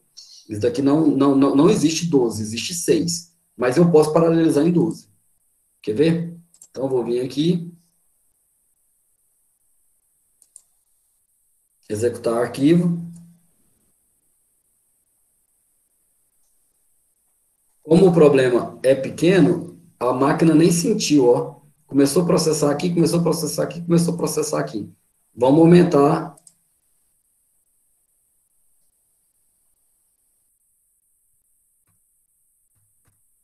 Vamos deixar ela rodando aqui.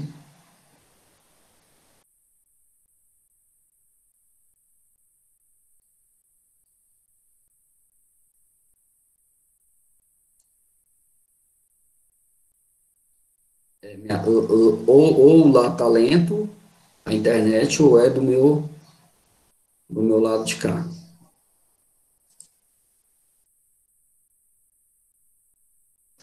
Não é do lado de cá não, porque aqui eu tô testando a velocidade aqui, tá dando, né?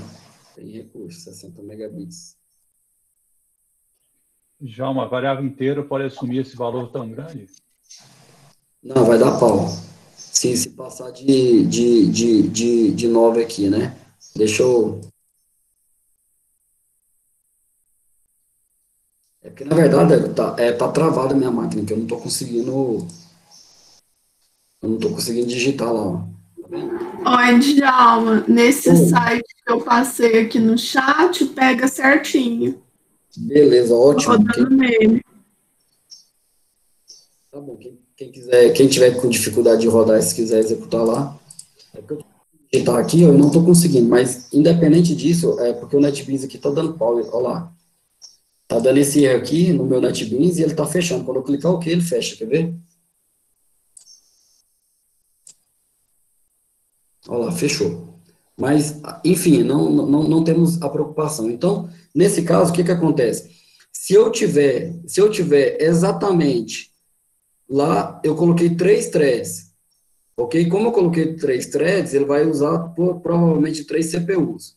Se eu colocar 12, ele vai usar as 12. Se eu colocar 13, você vai ver que já vai haver uma mistura de cenários. Em Java, para eu resolver essa mistura de cenário, eu tenho que ir lá na minha thread e marcar ela, a variável que eu estou trabalhando, eu tenho que marcar ela com uma palavra-chave chamada synchronized. Não está descrito aí no material de vocês, porque não é nem objetivo nosso entrar nesse detalhe de linguagem de programação. Mas o que acontece? O nosso escalonador de processo, ele tem uma limitação, entendeu? Ele tem uma limitação entre o que ele está executando de maneira separada e o que você tem de disponibilidade de recursos físicos. É esse trabalho que eu estou falando para vocês que a gente sempre vai ter que nos preocupar quando a gente estiver trabalhando com a saída, com processamento paralelo. Porque existe um negócio na linguagem de programação chamada troca de contexto, que é justamente essa operação onde você tem que parar uma tarefa, guardar a informação do que foi processado, entendeu? Né? E depois restaurar essa tarefa, voltar ela para ser iniciada, sem perder a programação do que foi salvo anteriormente. Lembra que eu falei para vocês que a CPU ela é concorrente? A partir do momento que entra um processo lá, fica processando por alguns segundos, ele sai. Quando ele voltar a ser processado, ele tem que continuar de onde é que ele parou. Então, essas trocas de contexto em sistema operacional, em arquitetura de von Neumann, nessas arquiteturas clássicas, ela ainda é um gargalo, ainda é um problema. Apesar de que hoje está muito bem adiantado e resolvido isso. Ok? Pessoal, eu consegui fazer com que vocês entendessem esse problema, por isso que vocês observaram que começou da programa 0, programa 0000000, depois programa 1, depois volta ao programa 0, depois programa 2, depois programa 3.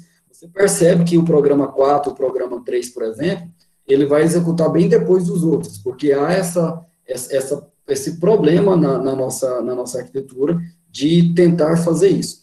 O Java ajuda o programador com a palavra-chave synchronized, entendeu? Eu tenho até outros exemplos aqui que depois eu posso mostrar para vocês, que se você fizer uma variável A recebendo 5 e B recebendo 7, depois você testa se A é igual a 5, depois você testa se A é igual a 7, aí você troca. Vai chegar um determinado momento que essas variáveis serão trocadas e teremos problema de sincronismo de dados. Então, Djalma, sim. É exatamente isso que você está falando aí, que eu ia te perguntar. Quando a gente está desenvolvendo algum sistema multithread, o grande problema é a leitura dos dados, né? Porque a leitura dos dados, quando você tem mais de uma thread acessando o mesmo dado, você pode ter inconsistência. Por isso que a gente usa o sincronismo, né? Sincroniza o acesso que vai ser lido, para que você consiga garantir que aquele dado esteja consistente. Isso mesmo. A minha dúvida era exatamente essa. No Java, né, quando você está programando na mão, vamos dizer assim, você tem esses recursos de sincronizar o bloco de código, né? Inclusive, uma boa prática é sincronizar o mínimo possível, porque o sincronismo ele gasta muito recurso. Enfim, no ambiente Big Data, nesse ambiente que você está passando para a gente, essas ferramentas, elas já provêm uma forma de facilitar a nossa vida e, de certa forma, impedir essa inconsistência de dados, ou isso continua sendo tarefa do programador, de sincronizar o seu código, e, enfim, usar os recursos da programação para impedir isso? Então, Alexandre, o que acontece? No Java, isso daí é uma máxima, né? Você tem que sincronizar os seus blocos, você tem que sincronizar suas variáveis, né? Sincronizar o mínimo possível, porque você gasta recurso de memória para poder fazer isso. Por quê? Porque o Java entende que nem tudo que você vai fazer, você vai estar preocupado com uma sincronia de bloco, né? Mas depois percebeu-se que as pessoas estavam utilizando threads para tarefas do qual eu reportei para vocês agorinha. Ele quer deixar alguma coisa executando em loop infinito, cria uma thread. Você tá ligado? Então, as pessoas fazem uso no Java das threads, do qual o planejamento inicial dele não era necessariamente isso daí. Beleza, isso daí é do Java, né? E aí, para resolver isso, a gente usa o Synchronize. No ambiente Big Data, você não vai ter essa preocupação, entendeu? De ter que fazer o Synchronize. Nem mesmo em Python, por exemplo, entendeu? Essa preocupação de fazer esse Synchronize a nível de variável, a nível de bloco, ela não tem essa dinâmica. Isso daí já vai estar, basicamente, vamos dizer assim, resolvido. E se a gente não tocasse nesse assunto, a maioria de quem não teve contato dessa forma, talvez nem notariam esse problema, entendeu? Certo? Consegui responder? Respondeu sim, obrigado. Beleza. Então, isso daí é mais relacionado ao contexto de paralelismo mesmo, tá? O Java, ele leva ao pé da letra o paralelismo por conta das especificações, né? As linguagens de programação já entenderam isso, já é óbvio que tem que acontecer, né? E aí, esse é o problema. O que eu estou querendo dizer para vocês é o seguinte, vou fazer aqui só um exemplo, mas não vou programar, tá? É só para vocês entenderem o que o Alexandre Viriato estamos falando. Vamos supor que existe uma variável A, que você declara ela recebendo 5. Vamos supor que existe uma variável B, que você declara ela recebendo 7. Ok? E aí, num determinado momento, você faz um teste bem simples. Você faz um teste aqui bem simples. E A é igual a 5. Ok? Sei lá, então você imprime aqui, ó, você vai vir aqui e vai imprimir a variável, ok? Você vai dar um print nela aqui, eu vou escrever print, você vai dar um print nela aqui, A é igual a 5. Ponto e vírgula.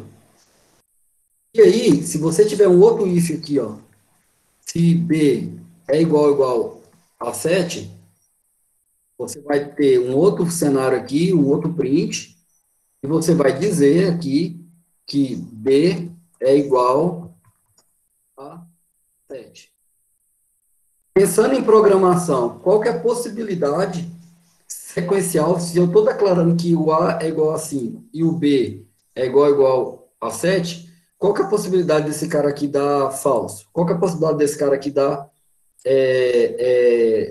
falso também? Nenhuma. Mas vamos supor que a gente faz um método aqui que ele testa, entendeu? Logo embaixo ele vai fazer um teste diferente. Logo embaixo aqui, porque ele imprimiu aqui dali, né?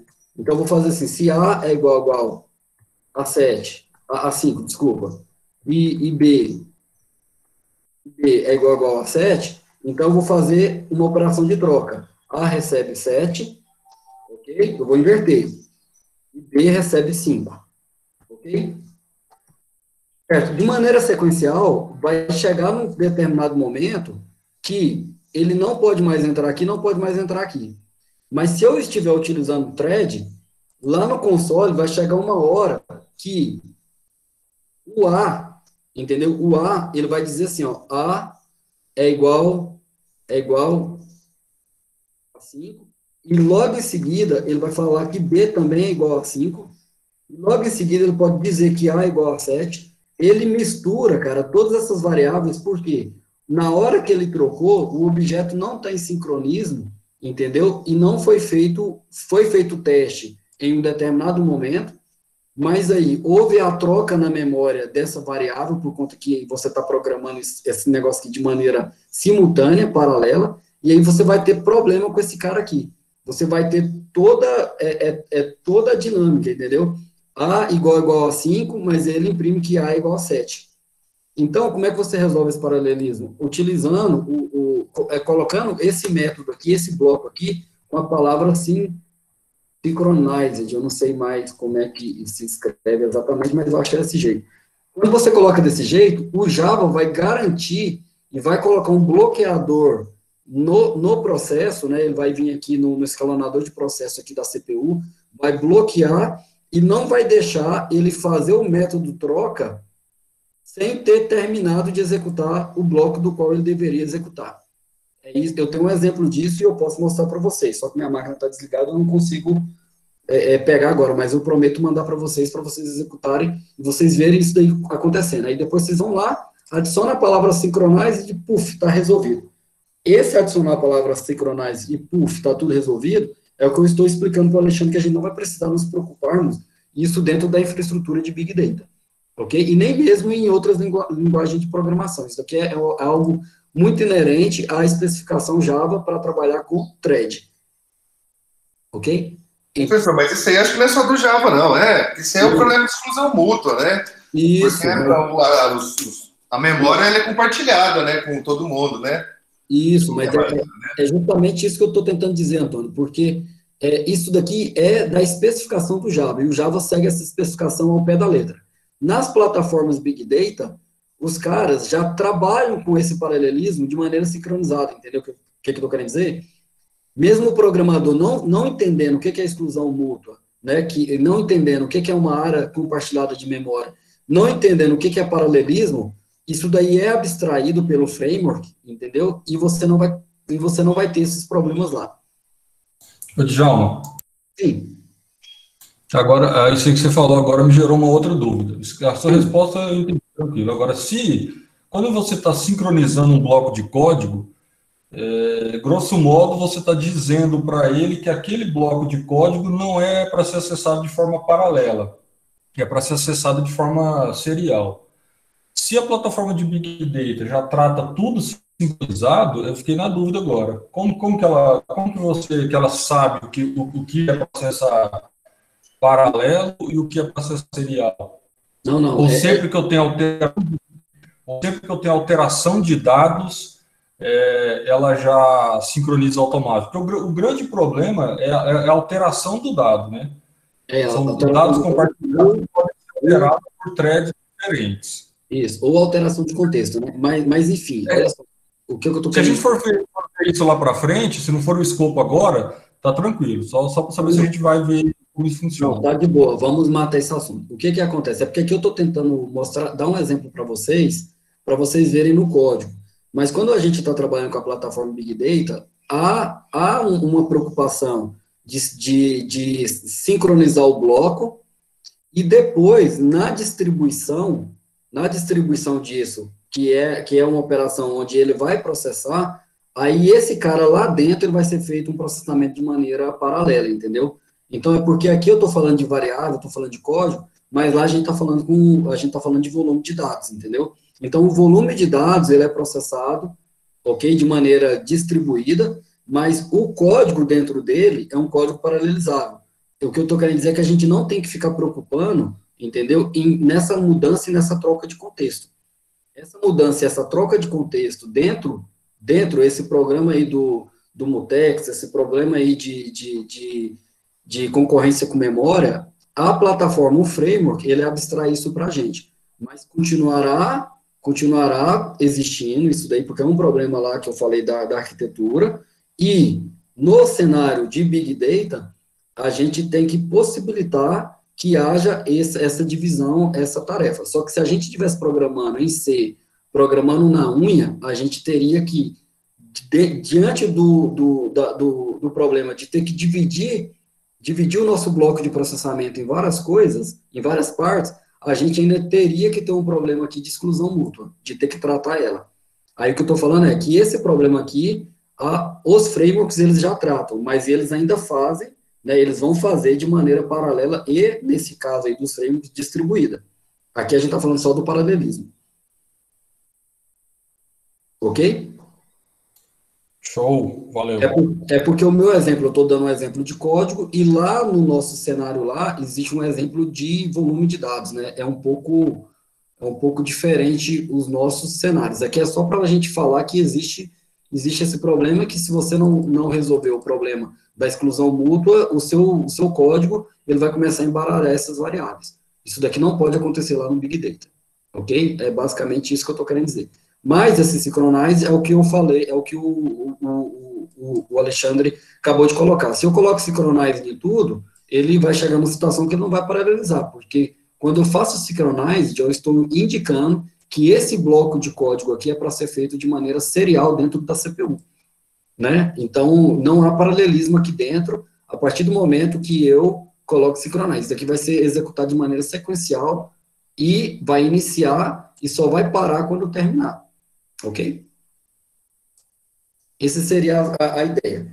Então, dentro do Java, existem vários outros métodos que ajudam o desenvolvedor a trabalhar com esse paralelismo aqui. Existe o join, sleep, yield, notify all, wait. Então, esses caras aqui são métodos que ajudam você a trabalhar com essa concorrência às CPUs, com essa concorrência na memória. Então, por exemplo, se eu quero juntar 2 ou mais processos e falar para ele que ele tem que esperar um outro processo terminar para que ele possa continuar, quando eu faço um join de um processo A com o processo B, ele executa o processo A, espera, executa o processo B, espera, só que quando os dois estiverem terminados, que eles vão fazer uma junção, por exemplo. Então, existem algumas situações aqui do Java para trabalhar com isso. E aí, eu coloquei aqui também alguns exemplos, tá? De Java multithread, de criando thread, Java exemplo com thread, a parte de concorrência que o Java define na documentação lá da Oracle, tá? Então, eles têm aqui esse link aqui com a internet que vocês possam estar consultando, ok?